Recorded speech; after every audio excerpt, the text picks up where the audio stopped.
We remain steadfast in our commitment in delivering local news that matters, stories that inspire, enriching the lives of Filipinos in the Philippines and across the globe. This is your GMA Regional TV. Buong puso para sa Pilipino.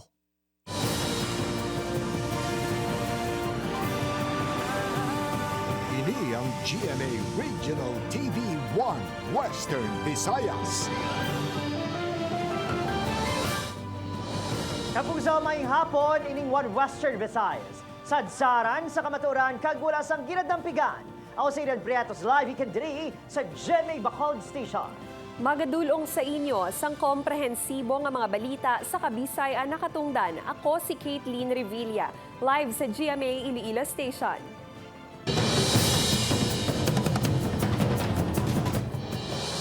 Merry Christmas ka, good luck!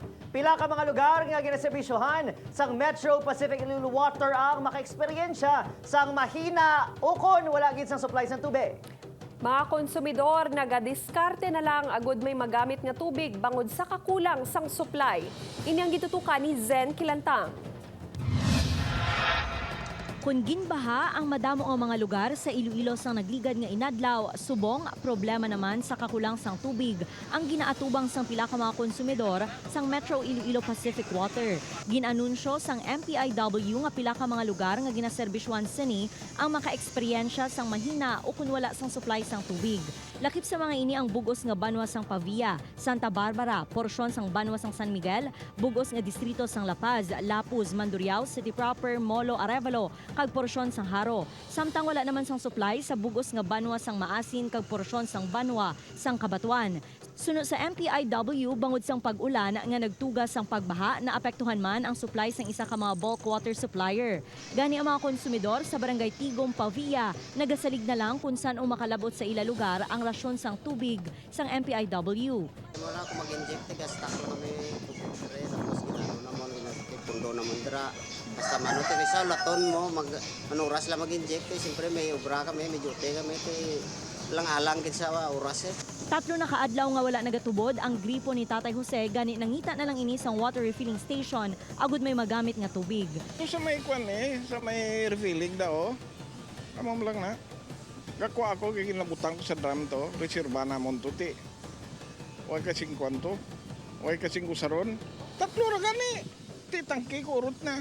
Bangod wala sang tubig, mabudlay ang pangdinawi sa mga residente. Wala man kami wala man kami tubig. Kung mag-run out. Anong gamitin mo? Wala, pangita kami bomba, kuntiin may bomba.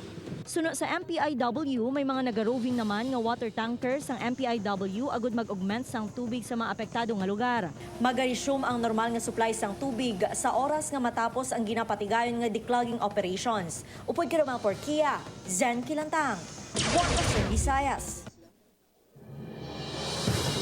Mga puso ulihin nga duha ka adlaw nga schedule sang plebisito sa joint venture agreement sang Seneco, ginpound at nasang NEA o ka National Electrification Administration.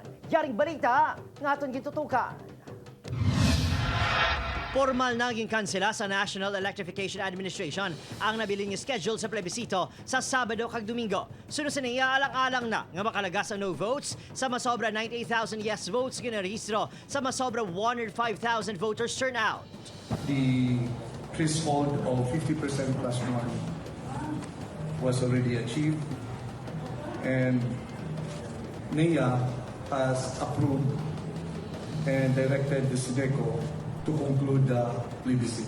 Matapos nang dinalagon sa plebisitong JVA, iduso pa sa Kongreso ang pormahon ng Negros Electric and Power Corporation o Negros Power. Sa pamangkot, kung saan ugid mabatsagan ang pagbago, hindi man na automatic nga pag sulod sa joint venture company sa pag-operate, mabawasan muna siya, no? It needs again rehabilitation, no? 30% na lang sang shares sang Seneco ang ma-retain. Sa transition, ginalauman nga 70% sang workforce sang Seneco ang iga-absorb sa Negros Power. Ang kapalaran sa mga empleyado sang Seneco ilabi na ang mga nanguna kontra JVA ang palaligban karon sa Union. Course, diindiga kadto dapat ang earnings sang private nga corporation definitely sa tag-iya. ang tag-iyala na yung mamagalanon at the employees no panubuan din nila sweldo. Upod, Kiril Casillo, Adrian Priatos, 1 Western Visayas.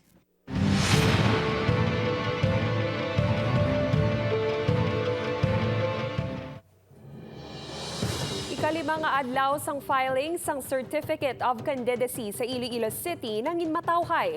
COMELEC nagpahanumdom sa mga nagahingagaw pabwas sa ulihing nga adlaw sang filing sang COC. Ini ang gitutukan ni John Sala live sa Iloilo City. John?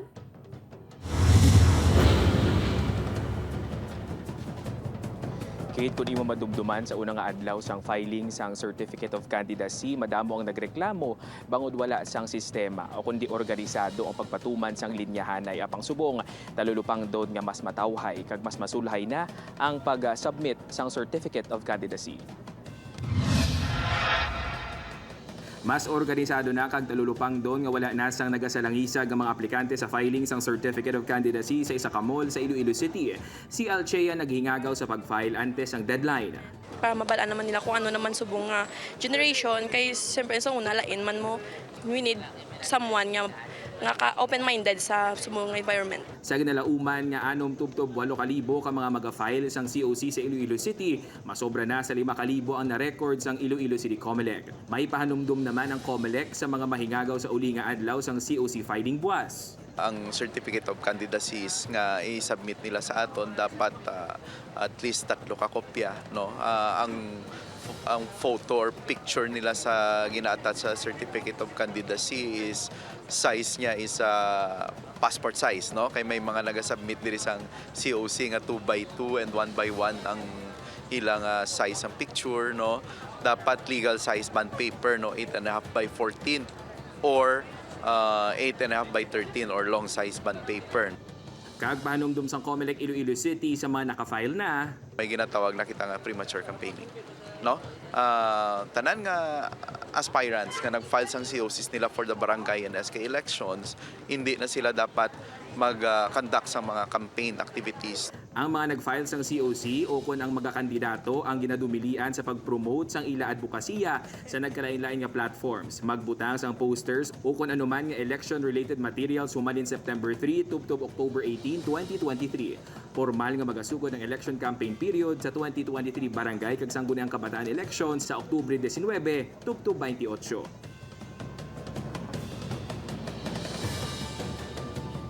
Kate, panomdum sang COMELEC sa mga mahingagaw papasa sang ilang COC buwas sa uli nga adlaw sa nga filing sang Certificate of Candidacy nga checkyaron anay nila ang ilang mga forms. Checkyaron nila ang mga sabat nila sa ilang mga forms kung bala inchakto ang ilang mga sabat sa mga pamangkot antes nga i-turn over sa personnel sa nga COMELEC. Checkyaron man dapat nila kung inchakto ang mga dokumento nga ginpasa nila.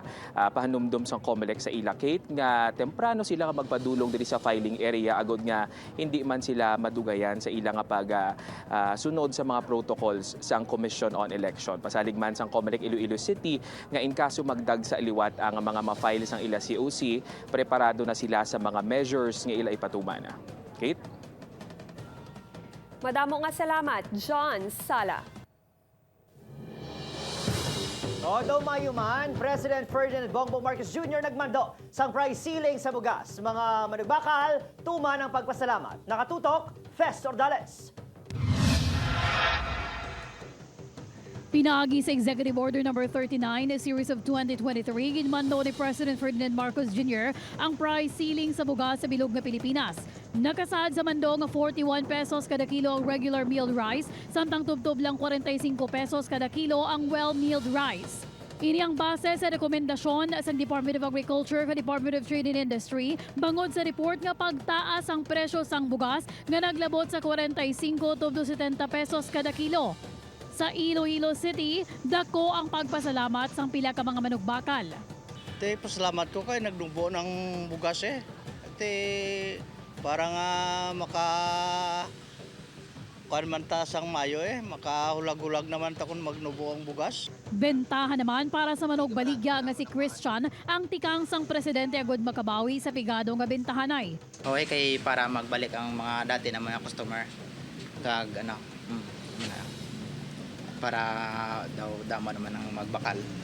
Sa Bacolod City, nagakabalaka naman ang pila ka mga manugbaligya nga mamerdihan sila sa negosyo. Ang ginansya siguro, tsakto-tsakto man lang na.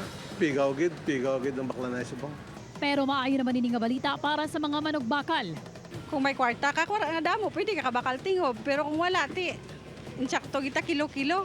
Ginmanduan naman ni President Marcos ang Bureau of Customs nga magpatigayon sa inspeksyon sa mga bodega sang bugas agud masiguro nga wala sang matabo nga hoarding. Tutukan man sang DTI kag DA ang monitoring sa presyo o po ng Philippine Competition Commission.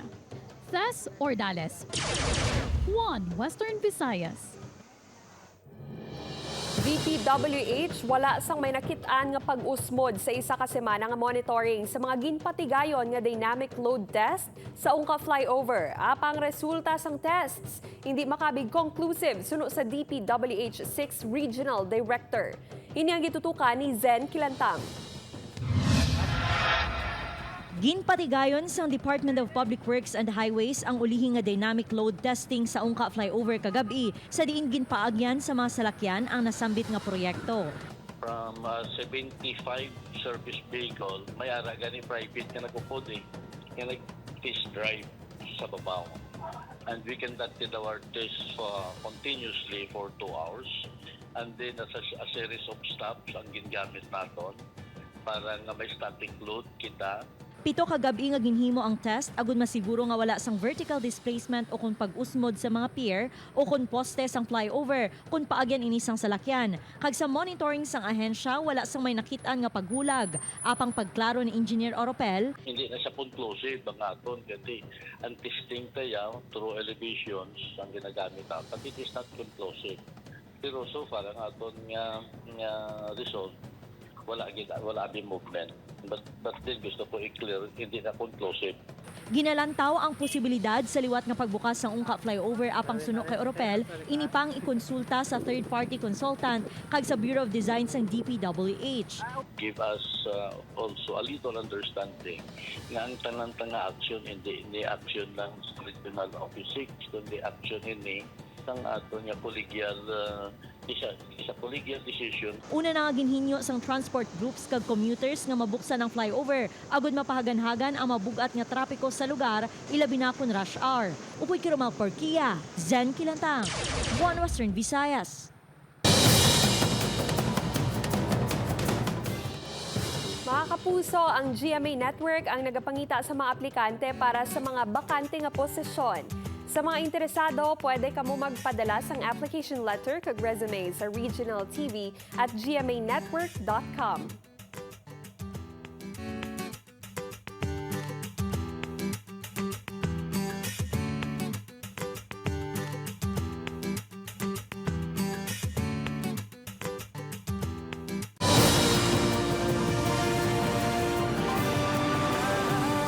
Ini ang GMA Regional TV 1 Western Visayas. Presyo sang pila ka ulutanon kag kararoton nagsaka sang 6 pesos bangod sa malain nga tiyempo. Ini ang gitutukan ni Zen Kilantang.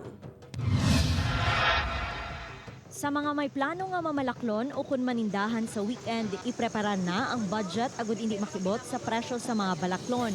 Talalupang doon ang pagsaka sang presyo sang utan sa Iloilo Terminal Market. Ang katumbal nagabili sang 350 pesos kada kilo. Repolyo 100 pesos ang kada kilo. 260 pesos to 280 pesos ang presyo sang cauliflower kag broccoli. Nagsaka sang 20 pesos ang kilo sang kamatis, sa diin mabakal na ini sa 120 pesos ang kilo. Nagmahal man ang amargoso kag talong.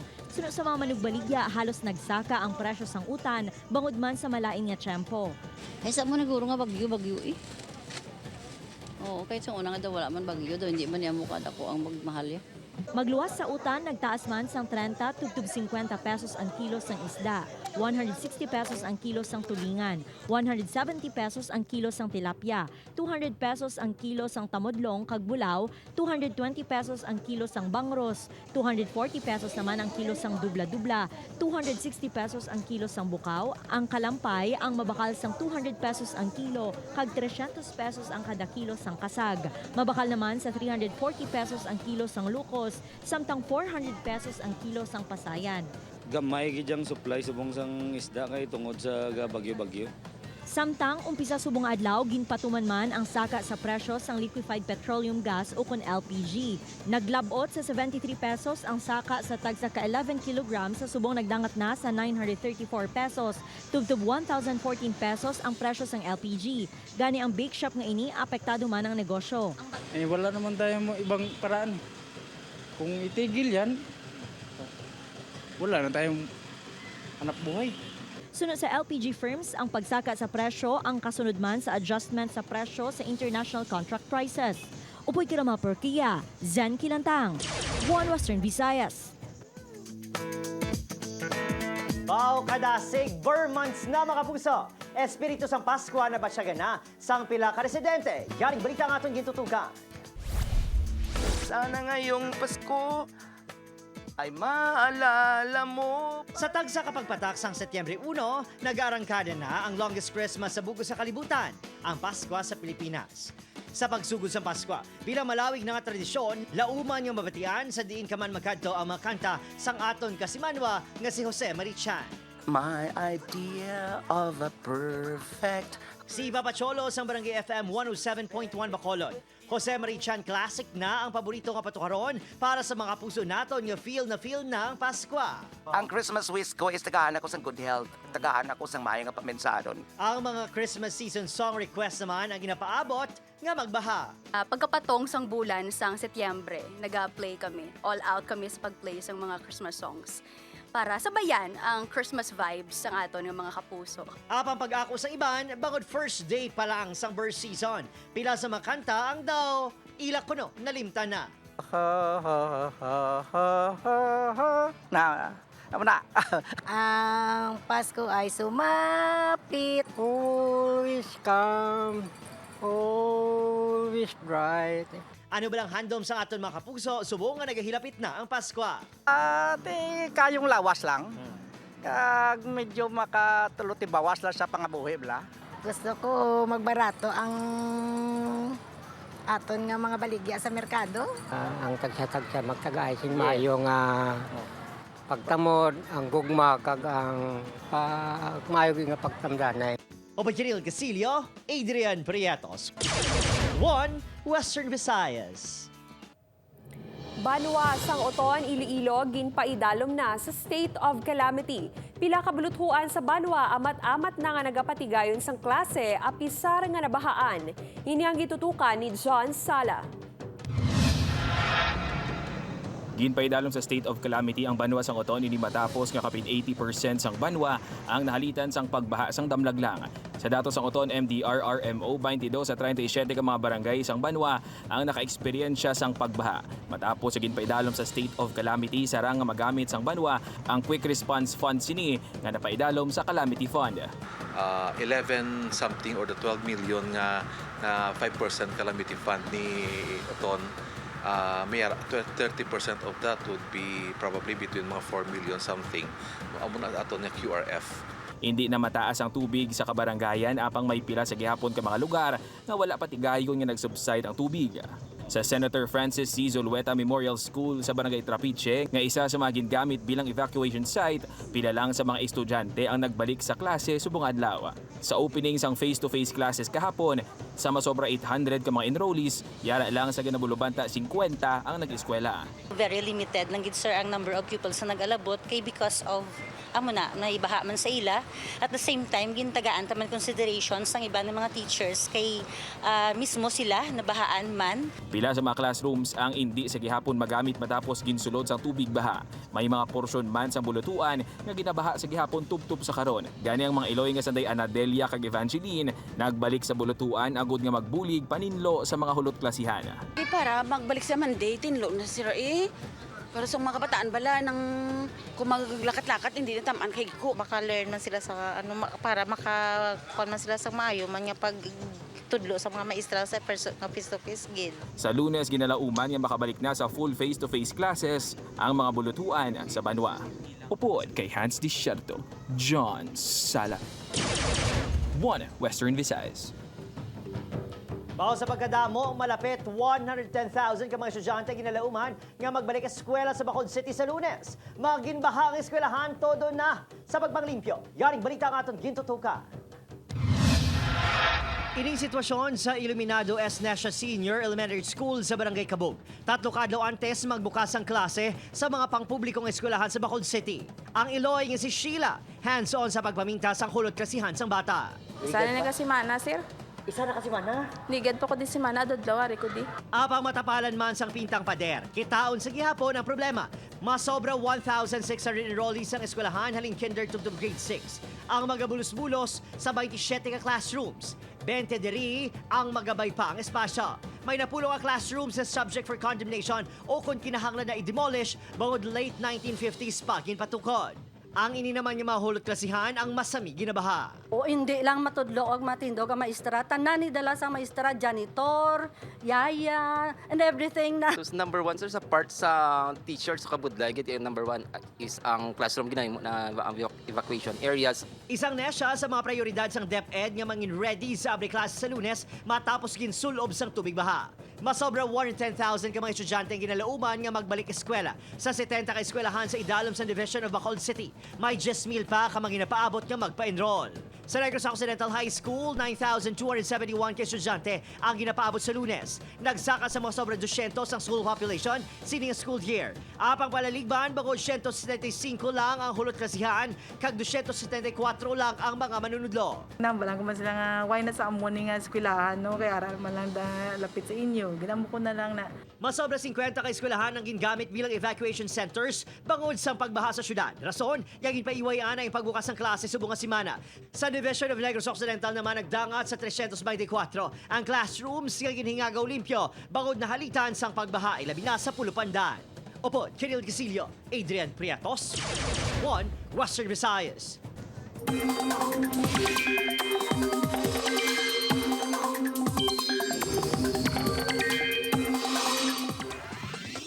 Mga kapuso, nagbaskog ang isa na ka-super typhoon ang bagyuhan na ngayara karon sa sulod sang PARC and Philippine Area of Responsibility. Ulihining na sipatan 785 kilometers east-northeast sang Itbayat, Batanes. Dala sini ang hangin nga may pagbaskog nga nagalabot sa 120 kilometers per hour kag kabasugon nga nagalabot sa 150 kilometers per hour. Nagapakadtong bagyo sa nakatundan sa kadasigon nga 20 kilometers per hour. Sunod sa pag-asa, wala pa gihapon ini ginalauman nga mag-igo ukon magpalapit sa kadutaan kag posible nga yara sa guwa na sang PAR sa Domingo. Magluwas sa bagyuhana, ginabutong man ang habagat sang Bagyo Goring kag Bagyo Kirogi nga pareho nga sa guwa sang PAR. Apis sa nagwa na si Haring Adlaw, base sa datos sa Metro Weather, may pagulan gihapon yung eksperyensyahan. Diri sa aton sa Western Visayas, ilabi na sa Antique, Aklan, Guimaras, kag Negros Occidental. Buwas, lauman naman ang magalumon nga kalangitan sa Western Visayas. Bangod gihapon ni na mga kapuso sa Southwest Monsoon, ukod habagat. Lauman ang pagulan sa hapon ukod gabi. Gani indikin magkaripat nga magdala sang payo mga kapuso sa tion nga magwa sa inyo mga balay.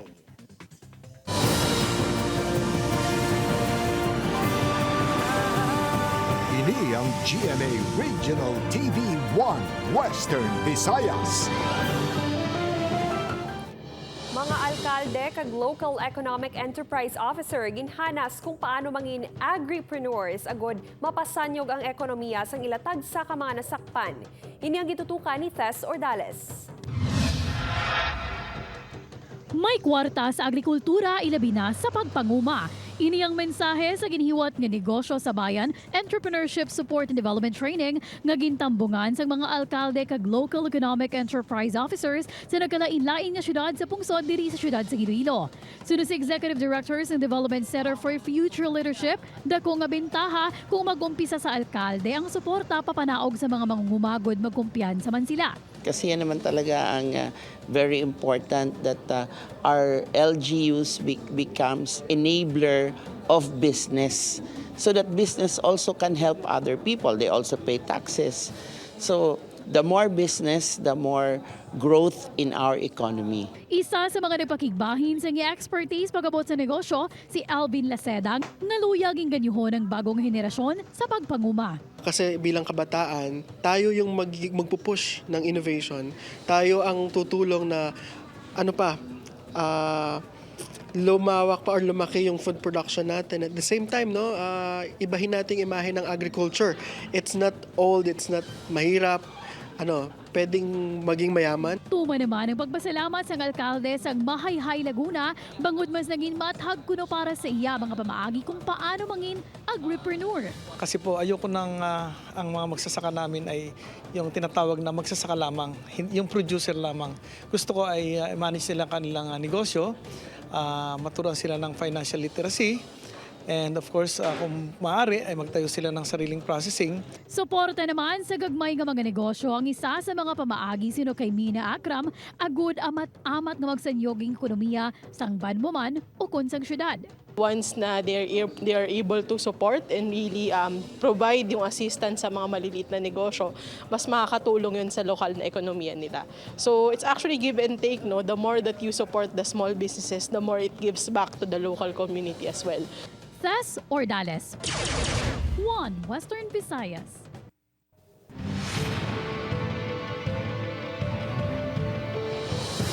Masobra 24,000 ka mga kandidato para sa barangay and SK elections sa file na sa COC sa Negros Occidental. Nakatutok, Fez Ordales. Sa sulod sa ngapat kadlaw, naglabot na sa 24,387 ka Certificate of Candidacies ang na-file sa Negros Occidental, lakip na sa Bacolod City. Sa numero 1,395 ang mga mapanalagan sa pagkapunong barangay, 13,367 sa pagkakagawad, 1,485 sa pagka-SK chairman, samtang 8,140 naman sa pagka-SK kagawad. Kalabanan sa mga issue sa filing sang COC ang pag-reject sa pila ka mga overage applicants sa pagka-SK kagawad. May badman nga nito kiban nga direhistrado nga botante kag may paryente nga incumbent official. We are not allowed to receive kung overage. Another one is kung hindi ka registered voter. Technically, even if may paryente ka, receiving second degree, although you are disqualified, but ministerial sa amon magbaton, you will suffer the consequences. Sa Bacolod City, may isa ka SK aspirant nga walagin pa-file matapos nahibaluan nga mayara inihimatang nga incumbent barangay official. Ginapreparahan naman sang COMELEC ang posible pagdagsa sa mga applicants buwas sa ulihi nga adlaw sang filing sang COC. Upod kay Ruel Bangoy, Tess Ordales, 1 Western Visayas.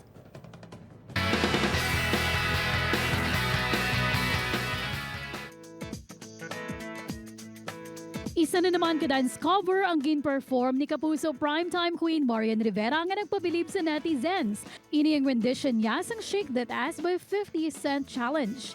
Makitaan sa video sa TikTok ang smooth and charming moves ni Marian samtang nagahataw sa hip-hop song. Gin-share ni Maureen Larrazabal ang mas naging masadya siya sa patagsang comedy sa gin-try niya ini sa pila ka shows kasubong na lang sang Bubble Gang. Nabatyagan ko na ni Maureen nga amo siniyang niya calling nga magpasadya sa mga fans. Bonus na lang ko nga tawagon siya bilang sexy kasubong sang una niya nga ginpiling nga roles. Ginpakigbahi naman ni Little John Rafael and D. Chong yung maka-big best moments sa taping sa Voltes 5 Legacy. Sunog kay Ralph, mamiss gid niya ang intense scenes kag lugar kung sa din sila masami nag-vault in. Samtang yari naman ang mga eksenang hindi mo dapat mamiss sa Voltes 5 Legacy.